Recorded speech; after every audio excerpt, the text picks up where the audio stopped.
Moi, dans les faits, j'ai pas besoin de tout cet attirail pour passer mon message.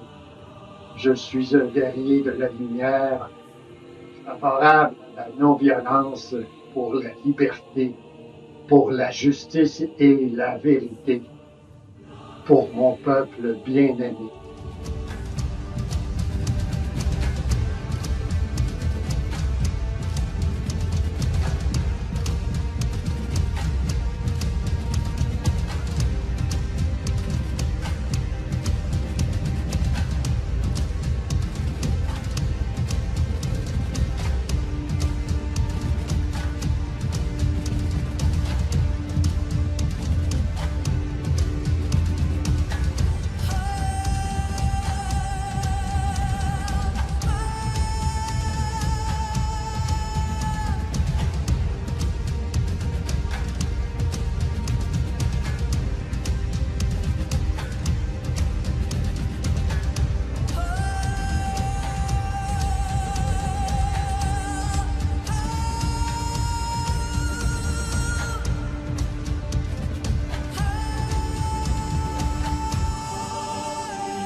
Salut, je me présente, je m'appelle Denis, je suis homme de Dieu pour la liberté, la justice et la vérité. Je suis citoyen québécois, souverainiste, humaniste et environnementaliste. Je suis également partisan de la non-violence. J'ai été envoyé sur cette terre, la planète bleue, dans un but très précis. Ma mission consiste à bâtir un nouveau monde pour une nation élue des dieux sur une terre promise, bénie et exceptionnelle. Ce nouveau Québec se veut celui d'une nation libre, juste et authentique. Un nouveau Québec souverain. J'en viens maintenant à la troisième partie. Aujourd'hui, en avril 2025, avec une situation économique qui peut être catégorisée de la plus désastreuse de l'histoire du Québec et dont la population en subit les effets pernicieux et destructeurs.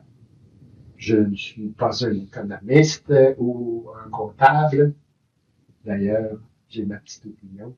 Plutôt un observateur très attentif avec une bonne capacité d'analyse. Je vais donc définir par un survol des grands enjeux économiques à partir du début des années 2000 qui ont été orientés par des politiciens et des politiques libérales sous le joug du capital financier défini par des déficits en constante augmentation, de même qu'une dette qui n'a cessé de gonfler. Évidemment, durant toute cette période, ce sont les oligarques mondialistes qui mettent en place leur petit caniche de services et qui se sont grassement enrichis, et tout aussi évident, aux dépens des citoyens, esclaves d'un système corrompu. Ce règne financier mondialiste de constante corruption, il faut dire, se poursuit encore aujourd'hui et de façon importante parce que la CAQ, avec Legault et compagnie, n'a vraiment rien de parti nationaliste ou du moins très peu. D'ailleurs, ces oligarques milliardaires ont simplement changé les acteurs politiques qui deviennent tellement détestés par la population qui comprend que toute cette corruption qui gangrène l'État québécois, ces politiciens qui veulent votre bien et ils sont vraiment en train de se l'accaparer à vitesse grand V aujourd'hui, en appauvrissant en premier lieu la classe moyenne. Et dans les faits, en ce qui a trait aux impôts et taxes, c'est comme donner de l'argent à des voleurs qui parasitent le système. Je vais essayer de pas trop vous étourdir avec des chiffres, quoiqu'il est important de connaître la valeur de ceux-ci pour définir et orienter des choix judicieux qui, en fait, permettront dans le futur d'engager des orientations beaucoup plus éclairées. En débutant avec les grands acteurs politiques corrompus, avec l'ère Charest, période marquée par la corruption à grande échelle et en arriver avec une commission d'enquête publique évidemment dirigée, soit la commission Charbonneau. Le coût de cette commission a été évalué à 45 millions de dollars sur 4 ans. Les grands acteurs sous enquête, évidemment, aucune accusation n'a été portée. Et justement, les enquêtes bidons qui sont dirigées et dont le DPCP, soit le directeur des poursuites criminelles et pénales, complice. Plutôt de plus petits joueurs qui ont été jetés en pâture, dont le plus connu, Lino Zambito, en fait les frais, pour faire croire, évidemment, à l'aboutissement d'enquêtes tellement sérieuses, de la poudre aux yeux d'un système mais profondément corrompu. Par exemple, des groupes mafieux connus, des groupes criminels tout aussi connus, main dans la main avec un syndicat, la FTQ Construction, qui engrange des milliards du gouvernement québécois et fédéral dans des travaux d'infrastructures de différentes natures, surévalués jusqu'à plus de 35% comparativement à d'autres provinces canadiennes pour pratiquement les mêmes travaux. Le couvercle a été levé et l'odeur qui s'en dégageait était mais vraiment peu ragoûtante. Et les conclusions qui ont été tout de même clairement définies, soit plus de 82 recommandations qui ont été mises sur les tablettes et le trafic pourra se poursuivre. Et c'est sans compter également sur les contrats d'éoliennes sous cette ère Charest, des moulins à vent, qui sont tout sauf écologiques, de l'énergie verte qu'ils disaient. Sachez que la seule et unique énergie verte sur cette planète, ça s'appelle la photosynthèse, et ce sont les plantes qui la produisent. Je reviendrai sûrement une autre fois sur ce sujet environnemental d'intérêt. Pour l'instant, sous Charest, tous les gros contrats vont à, en général, des entreprises étrangères et la part du lion en ce qui a trait à ces éoliennes revient à Saint-Laurent Énergie.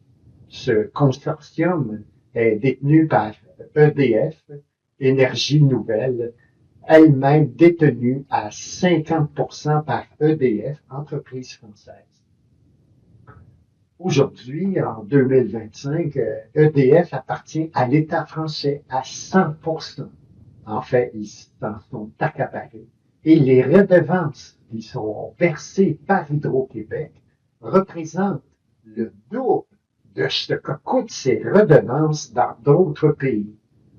De plus, Hydro-Québec doit assumer le coût de transport de cette électricité par des lignes de support ou souterraines et qui implique d'importants coûts supplémentaires à débourser. Ces piètres décisions qui ont été appliquées par l'équipe Charest sont vraiment hautement discutables et qui profitent à des entreprises privées hors Québec. Le gouvernement Charest a sacrifié les rendements d'Hydro-Québec en échange d'un rendement maximal à très court terme, soit l'installation de tous ces moulins à vent.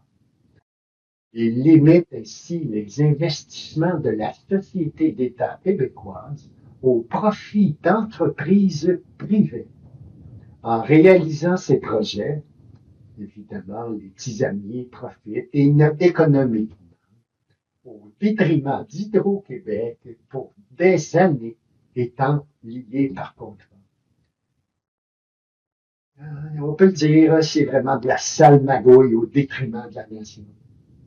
Et c'est sans compter sur le fameux plan Nord, à l'ombre de l'information judicieuse et véridique, bien loin de préoccupations des Québécois. Dès les premiers contrats qui se sont été donnés, les lumières jaunes s'allument. Collusion, corruption, blanchiment d'argent et même manipulation boursière. Le Plan Nord, cet important projet de développement des territoires nordiques québécois, en est encore à ses premiers pas, à ses balbutiements que déjà les politiciens spécialisés en crimes financiers sont déjà aux aguets. Ce qui est important de retenir, c'est quand un politicien déclare que l'économie est la priorité de son gouvernement, c'est effectivement le caniche de service qui parle et qui, en définitive, va remplir les poches des oligarques dans l'ombre pour le plus grand malheur du peuple. En 2006, par exemple, le gouvernement Charest publie discrètement sa stratégie énergétique, un document intitulé « L'énergie pour construire le Québec de demain ». C'est alors que des entreprises d'exploitation comme Junex, Gastem, Alisma et Quester se mettent à acheter le droit exclusif d'exploiter le sous-sol de plusieurs parties du territoire québécois. Vers la fin de 2010, 12 entreprises avaient déjà acquis le droit d'exploiter plus de 20 000 kilomètres carrés, presque tout le sud de la province, sans que le public en soit vraiment informé. De plus, les grandes concentrations de population se situent justement au sud. La saga du gaz de schiste a tout simplement démontré encore une fois les magouilles des politiciens qui, dans ces circonstances, ont causé des dommages désastreux pour la société, comme la destruction environnementale globale d'écosystèmes en contaminant l'eau, l'air, la terre, et les profits sont allés aux sociétés privées. Fort heureusement, tout s'est arrêté suite aux protestations et aux manifestations populaires à grande échelle au Québec qui ont donné véritablement des résultats probants, d'où la nécessité aujourd'hui de se réunir et de marcher tous ensemble pour faire en sorte de nettoyer cet État et de sortir les ordures. Et voilà comment la voix du peuple a parlé. Et les peureux ont capitulé parce que c'est ce qu'ils sont.